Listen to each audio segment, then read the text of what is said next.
Hello friends. Thank you for those of you that were waiting for us. Took us a few minutes to get connected, but we're here. We're excited to be with you guys today. A lot of you guys have sent some questions in, so we're going to get to those. But specifically, some of you wanted to know about what was happening down here by the school. You guys could see a little bit in the background behind us last week. So today, we have you guys right here. We're going to be able to show you live and in person how things are going down here. Edgar's here with me. Hi everyone. So I'm going to give just a few minutes. We have a few people that are waiting to get on, so we want to give them a second also to join us. It's a beautiful day here in Guatemala. Rainy season is about to start soon. So anytime now we'll be starting our 6 months of rain, but so far we've had nice, sunny, beautiful, you know, it's the land of the eternal spring. So we've had nice weather. Right now I'm gonna, let's see here. While we wait for a few people to come, I'm gonna come up here just a little bit. I am here at the school. Schools are canceled all through Guatemala, just like they are in the States. But because our home is Casanave, we are having tutoring because homeschool is still happening. Our teachers, all of our teachers are sending guides for our kids to be working on from home. And since our home is here at Casanave, our kids get to do that still from school. So let me turn you guys around. And you can see we've got one of our looks like sixth grade maybe out here doing a little recess action during school day. No, física, educación física. That's what I said? No. Oh no, I said recess. Yeah, it's PE class. Oh, they're playing football Americano.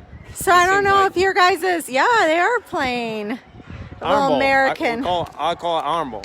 A little American football. I need to get them some Chiefs gear to make it official. Go Chiefs. I don't know if your guys' homeschool gets to have PE class, but we get to do PE. Here we've got another class walking, 4th grade. All right, we've got a few more people with us now, so we're gonna go down and Edgar is gonna show us some of how the construction is looking.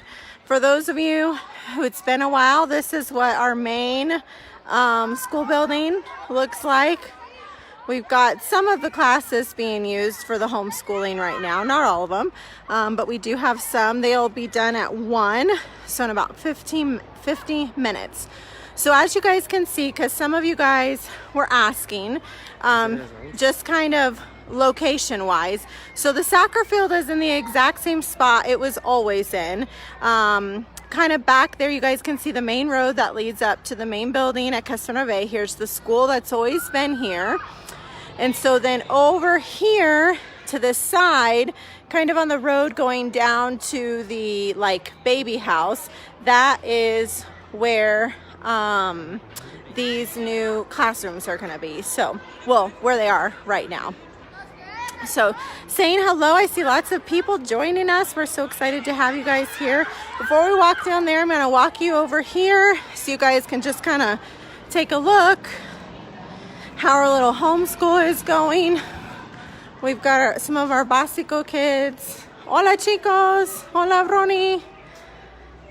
They're in computer class. One of our house dads, Ronnie, is helping us with doing computer for so our kids don't get behind.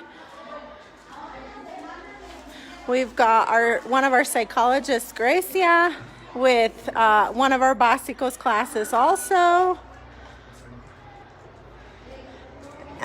We have Evelyn. You guys are looking at me more than her and Edgar because of the reflection. But Evelyn is with second Básico kids. So yeah, and we've got a few other grades mixed around. Like I said, this is still homeschool style, just in our classrooms. All right, Edgar, are you ready? I'm always ready. All right, take us. I don't know if the people's ready. The people are ready. All right. Okay, I'm gonna put you back on me so that I don't make you dizzy as I walk down here. And then we're gonna go over to the school, to the new part of the school. We're at the school right now. For those of you that have been asking, this was part of our strategic plan that we knew that with our capacity, we have about 100 kids from Casanova that go to our school and then 200 kids from the community. We were overpopulated in our current building. So the idea was to build smaller cabin style classrooms for our lower grades. So like our pre-kindergarten, kindergarten, and a grade called Prepa that is between kindergarten and first grade. So that's what these classrooms for house. It's going to be like a Montessori type learning facility. And I'm going to turn you around now, and Edgar will give you the scoop. So you can see we have one. Well, before that, we have we designed here this playground area specifically for the little ones. As my lady mentioned, this new addition. It's only for the little ones. For pre-kindergarten, kindergarten, and preparatory. Yeah, so those 3 first grades. So they have their own area to play. It's separated from the rest of the buildings. And then we have these small cabin style buildings. As you can see, they're not done yet. We're actually 2 weeks before finished the project. Everything shut down here in Guatemala about a month ago. So it's been about 6 weeks now. Maybe 6 weeks. So the buildings were almost done. We only needed to finish the false ceiling, and some of the windows are not there yet. The interiors are almost done. As you can see, the garden is behind this building. I don't know if you guys recognize this area, but the garden is right behind this playground area. And then this is the road that takes us to the garden, down to Casa Alabanza and Casa Esther, for the ones that remember this area. And then we'll keep walking up here. This is the second classroom that was almost done as well. As you can see, the inside is about the same as the other one. So the false ceiling is done. Each of them have their own bathroom too. Yeah, each one of them has their own bathroom. A mini bathroom, a mini toilet, mini sink for the little ones. So that's kind of cool. I think the kids will like that. So that's the second classroom. And then this is the first class, the third one that was the most advanced. Is that right? The most advanced. You can see the inside. See, the false ceiling is done. The windows are done. The floor is done. And also the bathroom is done. But the toilet is locked.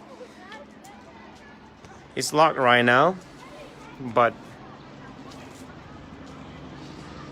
so these are the three classrooms right here that are almost done. So as I mentioned, we're 2 weeks from finishing this project, these 3 classrooms, and then everything stopped. Everything just shut down. So the workers couldn't come in anymore.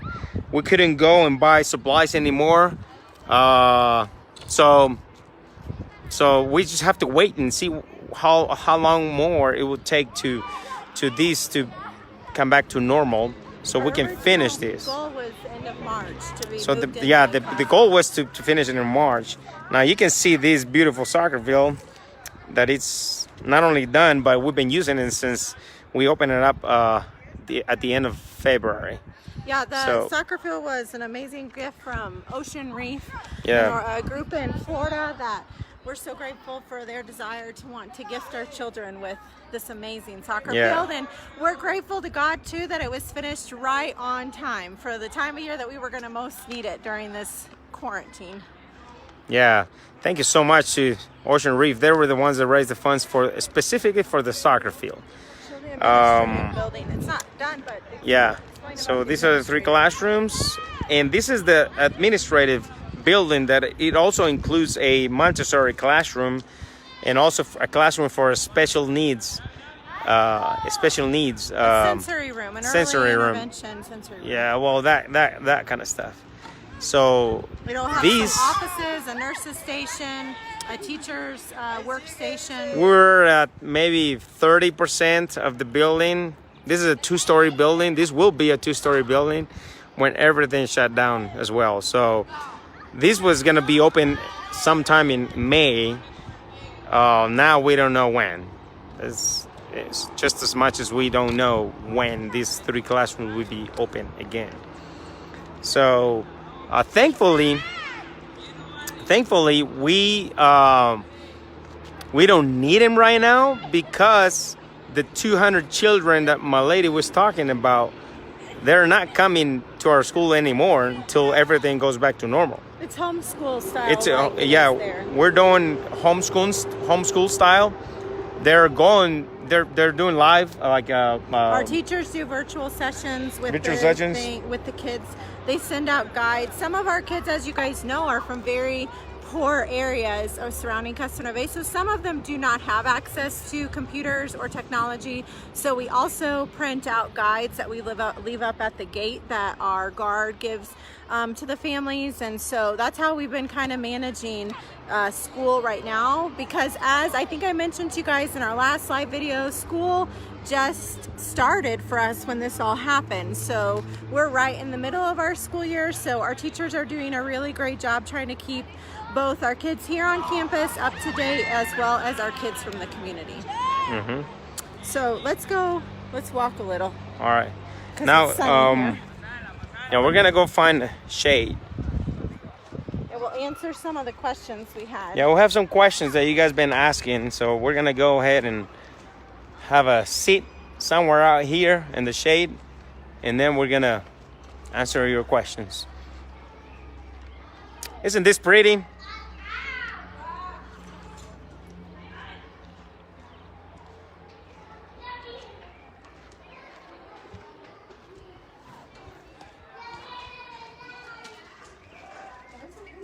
Sí, aquí está bien.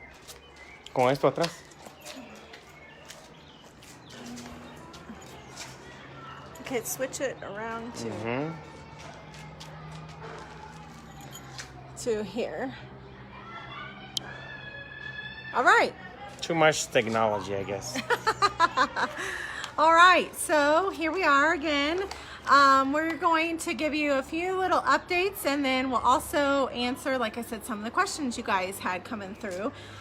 I wanted to first tell you that you guys may have seen on our Facebook page, but we received an anonymous grant, matching grant of up to $50,000. So basically, this grant is to help cover the costs during this time. As you guys know, in a lot of places, donations are down, but not only that, because we're all here on campus, the 2/3 of our staff that I referred to last time, without leaving even on the weekends, we're spending a little more money on food than we used to be. Some prices have gone up on things, as I know that they have there in the States as well. We also are not going to be able to receive any teams for the foreseeable future. We're not sure when that will change. Hopefully soon, but we don't have any control over that. That's up to the president. And so to kind of help to be able to keep some projects going that teams usually contribute to, and some other things like that, this is a matching grant of up to $50,000. So you can go to our Facebook page or our website and get more information about that. We also have had some people asking about donating for specific special foods.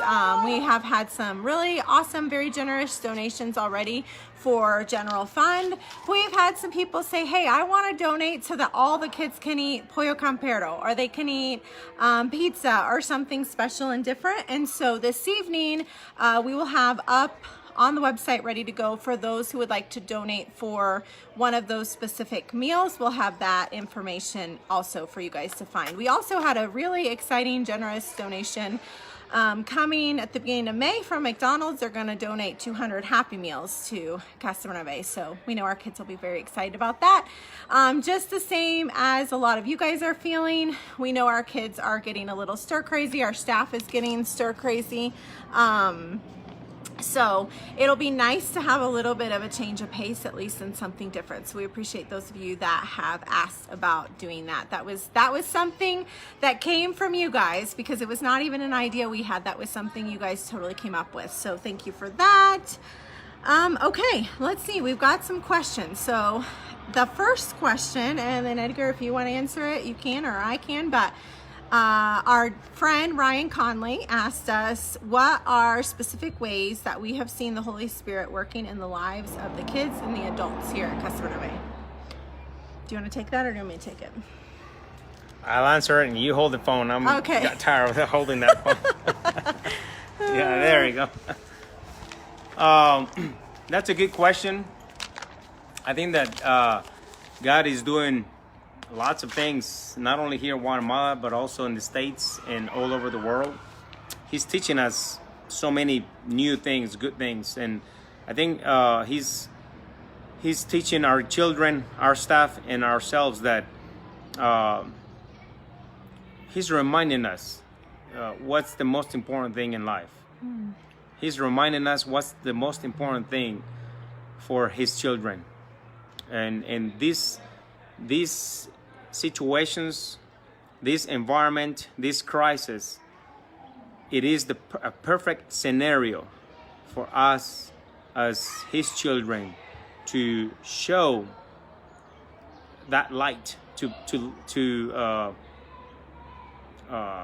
digo? Alumbrar nuestra luz más fuerte, like so our light will shine brighter. Yeah, so our light would shine brighter. This is a perfect opportunity. And this is what God has been teaching us, and our children as well, our staff. How can our light shine brighter?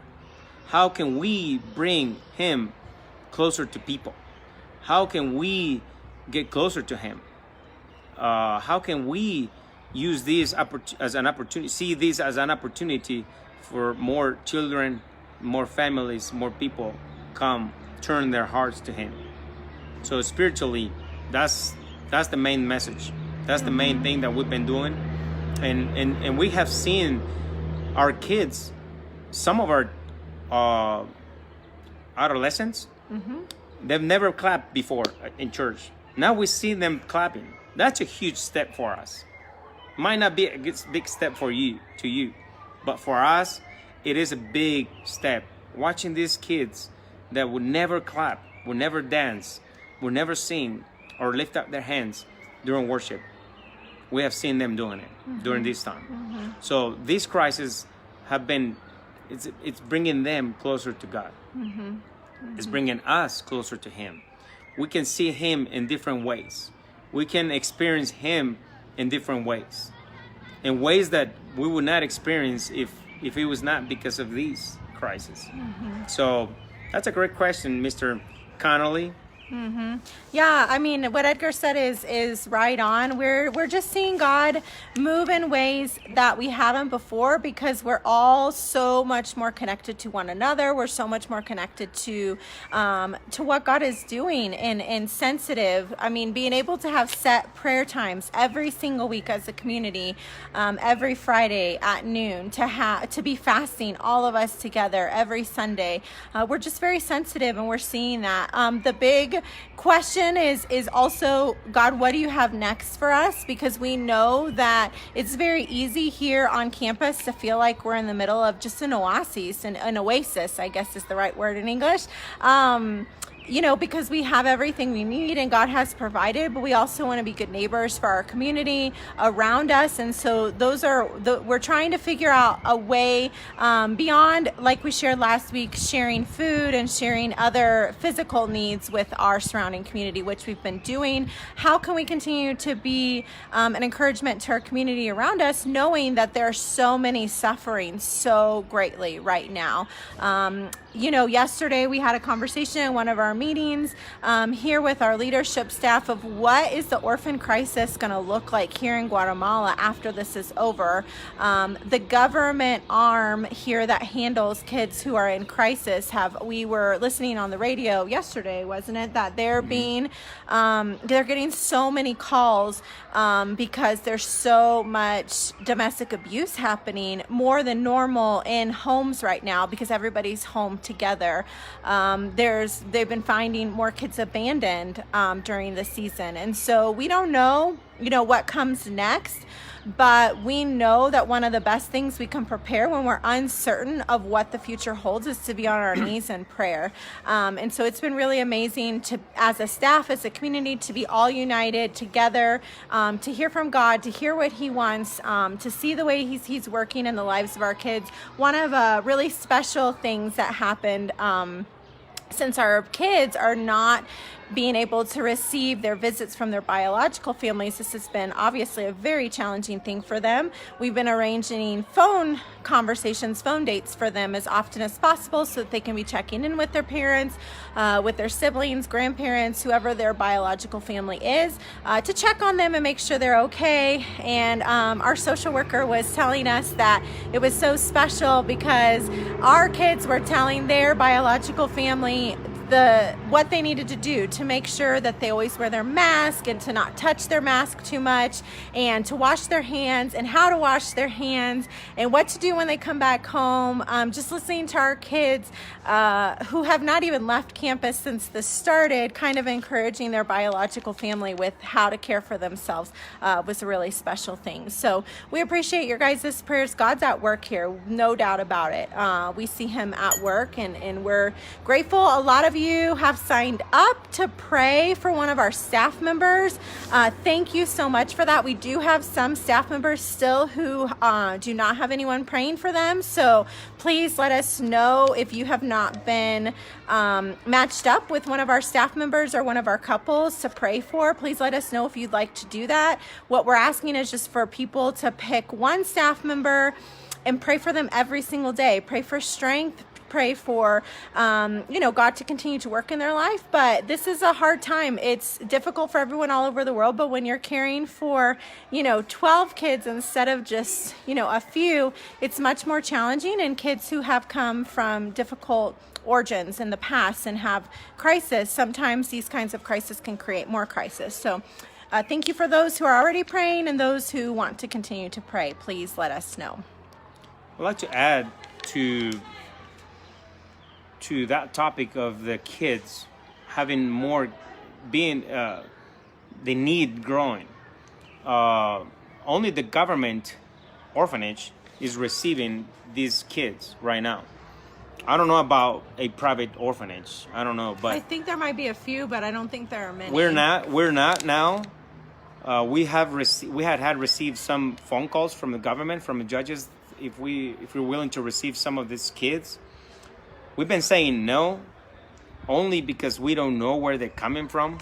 And we have high risk. Because of the high risk. We don't want to say yes to one kid that comes from one of those communities where the virus is already there, and then put the rest of our kids and our staff at risk. So that's the only reason why we're saying no. But we're trying to find a way that we can say yes to these kids, because going to the orphanage, to the public orphanage, is not the best place for them to be. That's, to me, worse than being at the street. Well, that's my opinion. That's not my lady's opinion. That's my opinion. But we're trying to find a way that we can say yes to them, to some of them. Yeah, we're not there yet. We don't have a lot of space right now anyways. We're almost at capacity as it is. But we definitely are trying to figure out ways to keep our population safe, but at the same time be able to meet the needs. So let's see. I think I answered. We had someone asking just about our staff that they know, like Edgar and I, and like the pastors who don't live on campus, if we're having to stay full-time on campus or if we're able to come and go. Everyone who does not live on campus, except for the pastors and Edgar and I, are not coming to Casa Bay anymore. We're under strict restrictions that we only go from our house to here. We don't go anywhere else unless it's the grocery store, and then we have the restrictions for what we need to do. And then maybe on our next slide, we might do it up from the gate, so you guys can see our doctor, you can meet our doctor, and you can see what our protocol is for every person. If they need to go to the grocery store or the bank, what the process is every time they come in or anytime they leave campus. And we have to go through that each and every time we come on campus. And then, of course, respecting the law, that the law here is that everyone must be in their house by 6 p.m. Every single night, every single evening. It's a full lockdown of the country where you have to be from 6 p.m. to 4 a.m. in your houses. You cannot leave. So that is how that is all over the country. Every Sunday, the president gives new dispositions to our country. So every Sunday, something changes. So next Sunday, everything could change and be more drastic. Yeah. We don't know. Yeah. But we're ready for anything. Like if the president says that we have to be locked down the whole day for that many days, we're gonna have to decide to move here or to stay at home. But for now, we have the opportunity to come here during the day. It's been a wonderful time being here with the kids, with our staff. We want to be supportive to them as well. We cannot require them. We cannot ask them to stay here if we're not willing to do it. Mm-hmm. So that's why we're here all day long, since early in the morning till 5 to 6 p.m. Mm-hmm. Because we're only 1 minute away from here. But one thing that it really touched our hearts, it is that since we started fasting every Sunday, we know that some of you guys are doing it as well with us, and some other people from Guatemala. We're inviting you, the rest of you that are not doing it yet, we're inviting you to do it with us. It's a wonderful time. God can move in different ways in your life, in your family, in your business. But I was asking one of the house parents here, how's it going with your house with the fasting? Thinking that the little ones were eating fruit at least, because they can do that. And he said, no, we asked all the kids, and they said, no, we want to fast the same way that you guys, the older ones, are doing it, without eating anything. Till noon. We only do it till noon. The little ones, till noon. And wow, I'm like, really? The little ones are even doing it? Yes, they said the little ones wanted to do it just the same way as we're doing it, all the way until noon, with only fruit, no food. So mm-hmm. So that means that the children are teaching us mm-hmm. so many things during this time as well. Yeah.